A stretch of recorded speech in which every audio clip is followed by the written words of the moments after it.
देश और दुनिया की तमाम छोटी और बड़ी खबरों के लिए हमारे चैनल को सब्सक्राइब करना न भूलें और बेल का बटन जरूर दबाएं। नमस्कार दोस्तों, स्वागत है आपका देश लाइव में और आपके साथ हमेशा की तरह मैं हूं आशिमा त्यागी। एक बार फिर हाजिर हूं महत्वपूर्ण मुद्दे पर आपसे संवाद साधने के लिए, आपसे बात करने के लिए। आज की चर्चा की मैं शुरुआत करूं, लेकिन उससे पहले एक पंक्ति का मैं जिक्र करना चाहूंगी जिसकी वजह से इस पर चर्चा करना जरूरी हो गया है, आपको सच बताना जरूरी हो गया है। मुस्लिम सुपरस्टार लो लेकिन लीड रोल में हिंदू चाहिए। ये एक लाइन नहीं है, ये आज के बॉलीवुड की मानसिकता का एक्सरे है। ये वो सच्चाई है दोस्तों जो चमकदार रेड कार्पेट, अवार्ड शोज और करोड़ों के कलेक्शन के पीछे छिपी हुई है। सवाल सिर्फ फिल्मों का नहीं है, सवाल उस डर का है जो अब स्क्रिप्ट लिखने से पहले पैदा हो जाता है, किरदार गढ़ने से पहले पैदा हो जाता है और सच्चाई दिखाने से बहुत पहले उसे कुचल भी देता है। और जब ये बात AR रहमान जैसे इंटरनेशनल लेवल के कलाकार कहते हैं ना, और उसी लाइन को हनीत रेहान अपने 15 से 20 साल के अनुभव से कंफर्म करते हैं, तो इसे हल्के में लेना, इसको हल्के में लेना खुद को धोखा देना है दोस्तों। क्यों, मैं वो आपको आगे बताऊंगी। मैं चर्चा में आगे बढ़ूं उससे पहले आप लोगों से हमेशा की तरह अपील, इंसाफ की आवाज को बुलंद करने के लिए और सच्ची पत्रकारिता के लिए हमारा यानी देश लाइव का सहयोग करें। साथ ही डिस्क्रिप्शन में दिए गए लिंक को ओपन कर ज्वाइन बटन दबाकर आप हमसे यानी देश लाइव से सीधा जुड़ सकते हैं दोस्तों। तो दोस्तों वापस आज की चर्चा पर लौटते हैं। AR रहमान का मैंने जिक्र किया है। दरअसल AR रहमान ने हाल ही में साफ साफ कहा है कि इंडस्ट्री में अब सांप्रदायिक सोच घर कर चुकी है, मन में बस चुकी है। उन्होंने यह भी कहा कि पावर डायनेमिक्स पूरी तरह बदल गए हैं। अब क्रिएटिव फैसले कलाकार या निर्देशक नहीं लेते हैं, बल्कि कॉर्पोरेट माइंडसेट लेता है। जी हां, माइंडसेट, जहां सवाल यह नहीं होता है कि कहानी क्या कह रही है, बल्कि वहां पर सवाल यह हो जाता है कि किसे नाराज करेंगे। और यही बात मशहूर गायक हरिहरन भी पहले अलग अलग मंचों पर कह चुके हैं, इस बात का जिक्र कर चुके हैं। यानी ये कोई इमोशनल बयान नहीं है, बल्कि इंडस्ट्री के अंदर की सामूहिक बेचैनी है जो वहां पर फिलहाल चल रही है। हनीत रेहान का बयान इसलिए ज्यादा खतरनाक और ज्यादा सच्चा भी लगता है क्योंकि वो सिर्फ ऑब्जर्वर नहीं है, उन्होंने 14 साल कास्टिंग डायरेक्टर के तौर पर काम भी किया, 10 साल प्रोड्यूसर रहे और 5 साल डायरेक्टर के तौर पर इंडस्ट्री को लीड भी किया है। उनका यह कहना है कि आज बड़े बजट की फिल्मों में एक अजीब सा फॉर्मूला चल पड़ा है। अजीब सा, आप मुस्लिम सुपरस्टार को कास्ट कर सकते हैं क्योंकि उनका जो स्टारडम है, उनकी जो फैन फॉलोइंग है और इंटरनेशनल मार्केट वैल्यू चाहिए, लेकिन जैसे ही बात कहानी के केंद्र की आती है, जैसे ही बात लीड कैरेक्टर, नैतिक नायक या सही गलत तय करने वाले किरदार की आती है दोस्तों, तो वहां शर्त रख दी जाती है कि वो हिंदू ही होना चाहिए। सवाल ये नहीं कि हिंदू क्यों, सवाल ये है कि डर किस बात का है।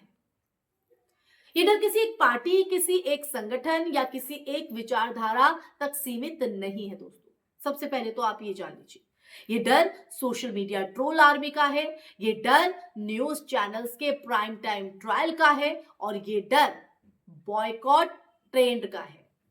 और सबसे बड़ा डर ये है कि कहीं फिल्म गलत नैरेटिव वाली घोषित ना कर दी जाए। और देखिए यही वजह है कि आज इंडस्ट्री में प्रतिनिधित्व तो दिखता है लेकिन नेतृत्व नहीं, चेहरा दिखता है लेकिन एजेंसी नहीं, किरदार मौजूद होता है लेकिन उसकी आवाज सुरक्षित और सीमित कर दी जाती है। हनीत रेहान ने बहुत साफ कहा है, बहुत साफ, कि आज के दौर में हैदर जैसी फिल्म बनना लगभग नामुमकिन है। जरा सोचिए, हैदर क्यों खतरनाक थी? क्योंकि उसमें कश्मीर था, सेना थी, गुमशुदगियां थी, राज्य की हिंसा थी और एक मुस्लिम नायक था जो सिर्फ पीड़ित नहीं था, सवाल पूछ रहा है। आज अगर वही स्क्रिप्ट किसी प्रोडक्शन हाउस के पास जाए तो सबसे पहला सवाल ये नहीं होगा कि कहानी कितनी सशक्त है, बल्कि सवाल ये होगा कि रिस्क कितना है। आप देख रहे हैं हालात, और यही वो मोमेंट है जहां सिनेमा दम तोड़ देता है। आज का बॉलीवुड धीरे धीरे एक ऐसे स्पेस में बदल रहा है, ऐसे स्पेस में बदल रहा है जहां सेफ सिनेमा ही सबसे बड़ा जॉनर बन गया है।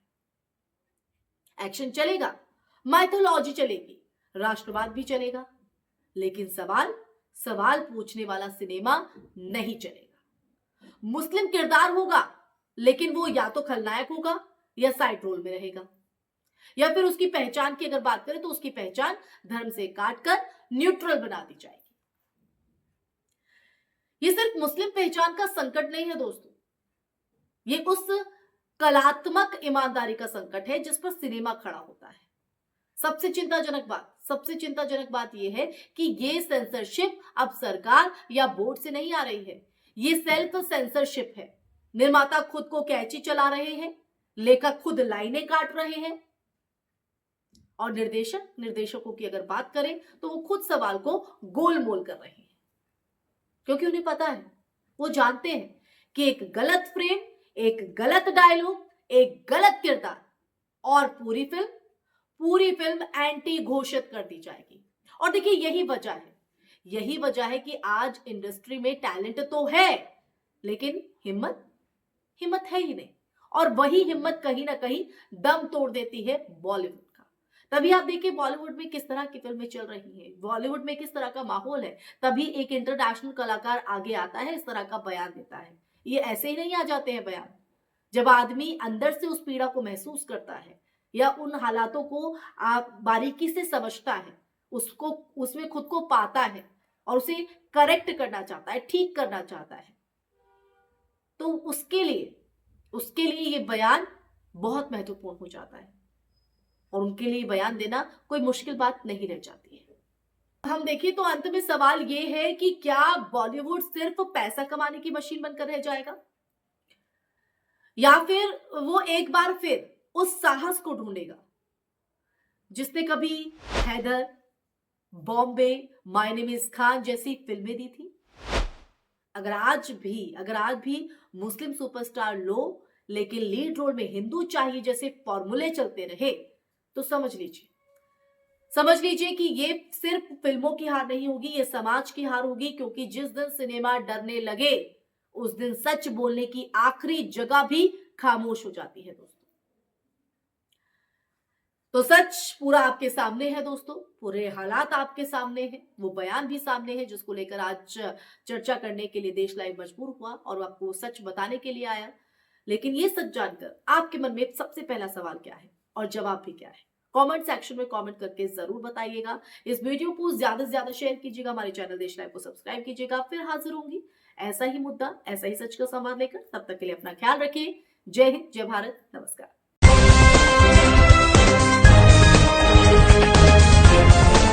देश और दुनिया की तमाम छोटी और बड़ी खबरों के लिए हमारे चैनल को सब्सक्राइब करना न भूलें और बेल का बटन जरूर दबाएं।